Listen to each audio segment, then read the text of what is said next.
On Waddle and Sylvie today, they are discussing Ryan Poles draft picks through rounds 1 through 3.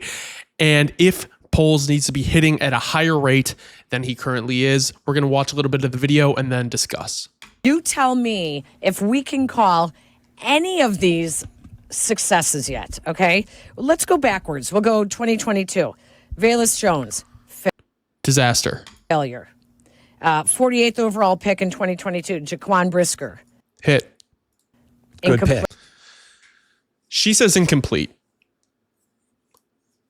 I understand what she's saying, but the reality is, like, his performance is good.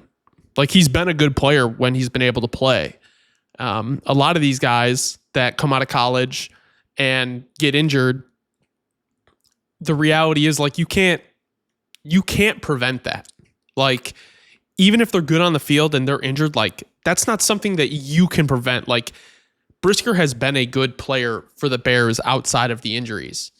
There's a lot of players that come in the league that are good players, but they get injured. Like, now, unless they have egregious injury histories and you take the chance on them, like, you take a running back who has multiple ACLs and, wide receiver has multiple ACLs, like, that's a different story. The reality is, like, how are you supposed to know Brisker is going to keep getting concussed? Like, you're not supposed to know that. For what Brisker is as a player, it was a good pick. Good player. I don't think that's an incomplete pick. I think that's a good pick. Player. You but can't. Isn't that a guy you're going to want around for a while? That you don't know that he's going to be around. Well, that's because of injuries, not because of performance. Because if he didn't have the 5 concussions looming over him, he would definitely had already been re-signed. You don't think he had concussions extension. in college? Which one of his draft picks would you say, like, hit? Kyler Gordon was probably his. Kyler, yes. Darnell Wright as well.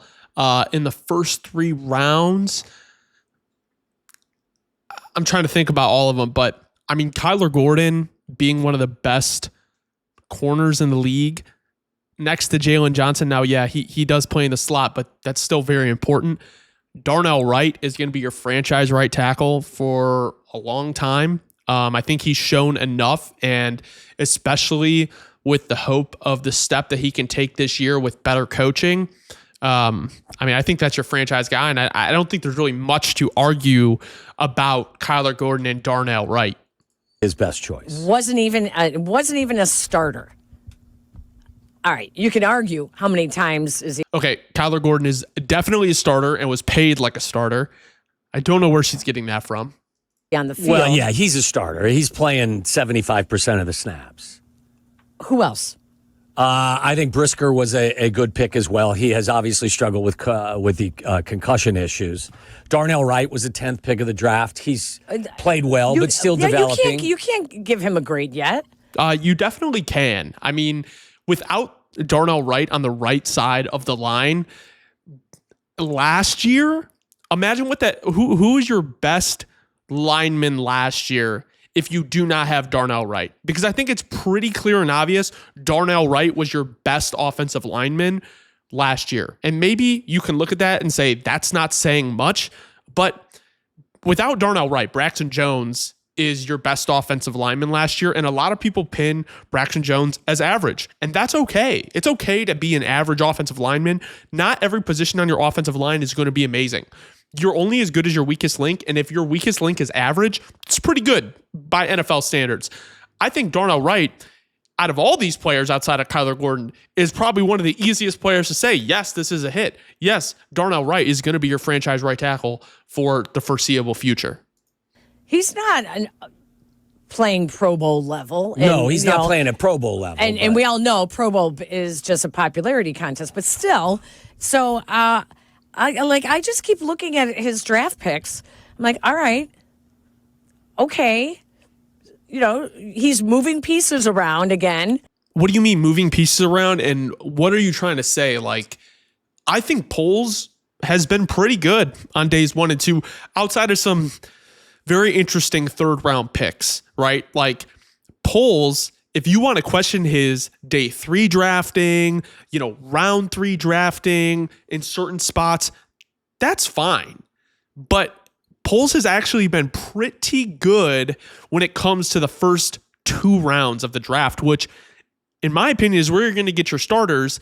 And that is where it really, really, really matters that you get these guys right. Because if you are missing on first and second round guys consistently, that's going to really hurt your team in the long run. And I'm not saying missing. To me, missing is not trying to get a star and they become like an above average starter for your team. Like, that's still okay. If you take a shot on a guy and he ends up being a career special teamer, that's a miss. But if you look at who the Bears have in the first 2 rounds, they have done like a really, really, really good job. Well, it's fair criticism because the only 2 Pro Bowlers they have had over the course of the last few years, Jalen Johnson was not his selection. He was a pick of the previous regime with Ryan Pace. And Montez Sweat, who I believe went to a Pro Bowl when they traded for him, that was not a draft pick, that was a trade. So skepticism has been earned for sure. But I think that there is progress being made. And again, the number in Vegas now on this team, the total is 8.5. Oh. Now, there's more value with it right now because you can get like plus 105 or plus 110 if you play the over. But I've told you how I feel about transition years with football teams. I think it can never be understated how much change does affect a team. And as much as we would love that it's going to be for the positive, it's just little change, like routines, how you're practicing, how you're learning, what's expected of you, who's your coaches, who's your teammate. Now there's so much change with this team. But if all of that changes for the positive, great. There is a chance that it could exceed your expectations. I guess my thing with this is like, you can say all this, but what is going to be worse? Like, what's going to be worse? Like, I understand that there is everything up in the air and nothing is certain of what's going to go down this year. But when you look at what we had on the roster last year, who our coaches were, and how that team played, I find a hard time believing that it's going to get worse than what it was last year. Even if it's a transition year and we only see marginal improvements, that's still better than it was last year. And I'm not saying that's good enough, right? Like, I want to be, like, I'm tired of good enough. But when you look at this, it's like, yes, this team is going through change, but I think this team needed change. You need change. Last year was going through the motions again and again. They finally fired a coach midseason. They got rid of the offensive play caller midseason. There's been so much change, so much transition already. I'm willing to argue that these players are finally ready to step into something that they can believe in again. They've been sold the Matt Eberflus snake oil for the last couple years, and the team finally stepped up and said, this isn't good enough. George McCaskey came in and said, this isn't good enough. Like, these are players that are not thrown into some rocky transition that they weren't expecting or wanting. This is what they asked for. So I'm more confident in saying that these players are going to take those changes in stride and try to make the best out of them, instead of saying, well, this is going to change this and this is going to change it. Well, they had losing habits. They had losing routines. They had losing mindsets.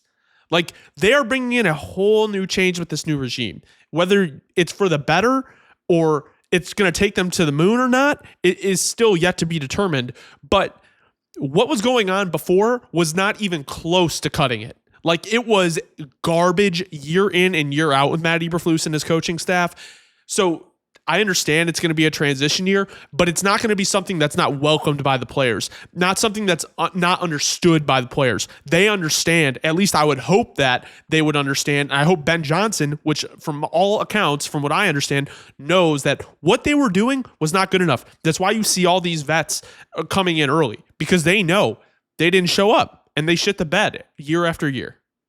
Patience. Wow. I'm not trying to talk you into a 10-win season and a playoff. Right, because I'm not going there, not with this division, not with this schedule, as you were pointing out earlier. The schedule's murderous, especially on the road. Yeah, I think that you have to measure it in other ways. That's fair. And I think, I'm looking at that 7 to 8 win again. But boy, everything relies on one guy. Yes. One guy. That is. I would agree that everything does rely on Caleb, but only to a certain extent. Like, okay, what if the defense is a lot better than it was last year? What if the offense looks capable? Like, that's not going to be all Caleb, right? Like, it's going to depend on this coaching staff. It's going to depend on the players that they acquired, the players they added. If they added players and they shit the bed, like, how's that Caleb's fault, right? Like, that's the coaching staff's fault. At the end of the day, like, Caleb has to play to a certain level. He's the number one pick.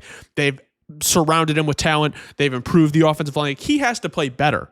But I don't think it all lies on his shoulders, because that's what last year was. Last year was all lying on Caleb's shoulders. And that wasn't fair to put him through, to put any quarterback through, to put any rookie through. Zach Pickens. No. Zach Pickens should not be on the roster. Neither should Dominique Robinson. I think Zach will probably be on the outside looking in this year. Tyreek Stevenson. Massive amount of talent. Al Harris's project. That's right. That is Al Harris's project. I think Tyreek kind of got caught up in the bullshit last year. I think he's a pretty good player. I just think he has to kind of rein in his talent and understand what he needs to be on the field. I think this is the right coaching staff for him, personally. I think he can be a great cornerback 3. To make Tyreek Stevenson live up to his draft position. Yes. Gervon Dexter was picked 3 picks before. Has not developed into the difference-making 3 technique that they need him to be yet. He's not a full season player. Okay, see, this is my problem with this take right here. Yes, Dexter is not some dominant 3 technique. He's not Quinnen Williams. He's not Dexter Lawrence. Okay, what help did he have last year?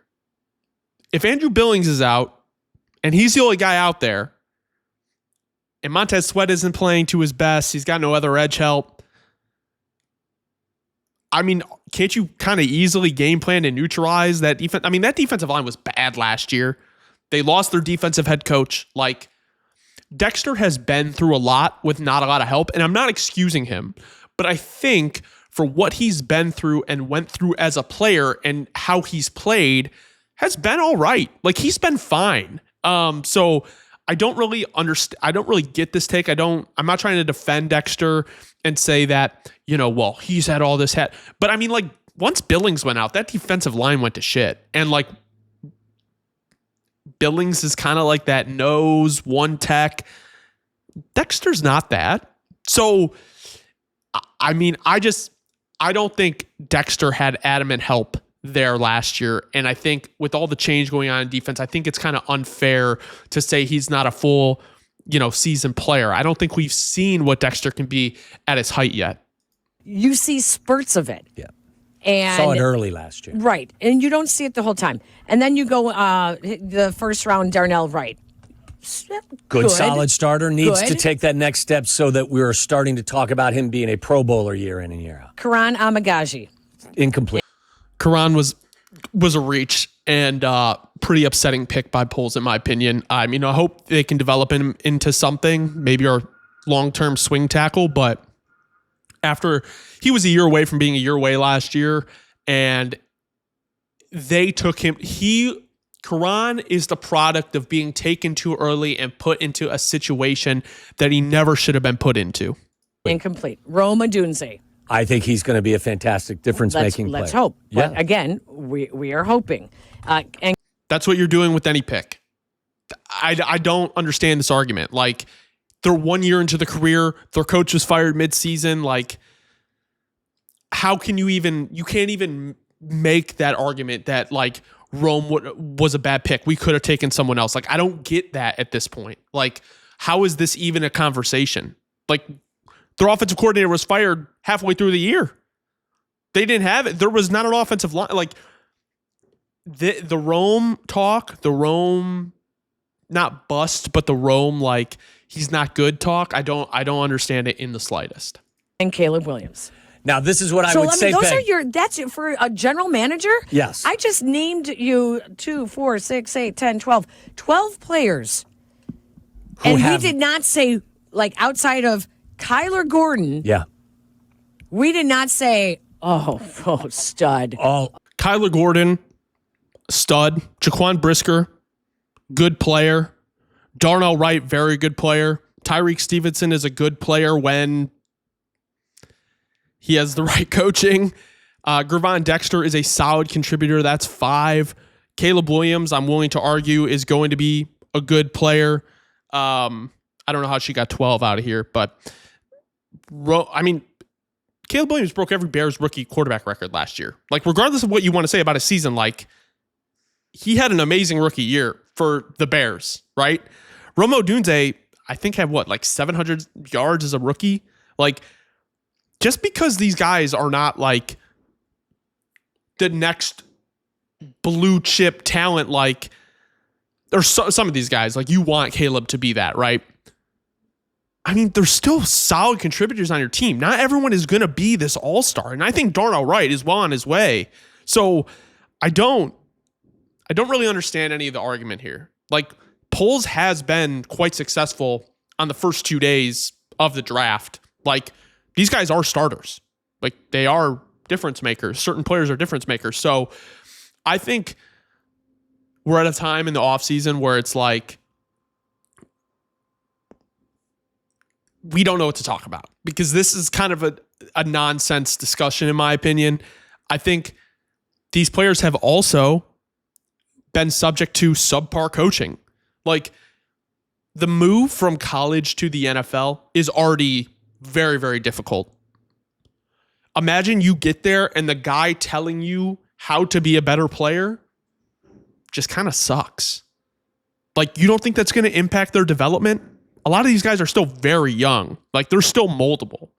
So I think my thing at the end of the day is, like, you can criticize Poles for his drafting, maybe like like round 3 to day 3. But like, the first 2 rounds are not, like, you're not getting me with that take. So let me know in the comments if you think Poles has been a good drafter throughout his tenure. I think he's been okay. I don't think he's been anything crazy. He did get Braxton Jones in the 5th round. I mean, he's been our starting left tackle for a couple years now. I don't think he's an amazing drafter, but I think there are certain times where Poles is overly criticized when he shouldn't be, especially because there's a lot of teams that don't draft well. Like, there's a lot of teams that draft really, really badly. And I don't think the Bears are one of those teams that draft like horrendously. I don't think they're the best drafting team. I think that's probably the Cowboys. But I just think there's a little bit of overcriticism here. Like, he was able to get Caleb Williams, right? He was able to get Rome Odunze. He was able to get Darnell Wright. Like, these are guys that are probably going to be good players. I mean, he hasn't touched the field yet, but Luther Burden at 39 is a great pickup, in my opinion. So thank you guys so much for watching. This has been the Bear Cave. Be sure to subscribe. Let me know in the comments if you think Poles is a good drafter.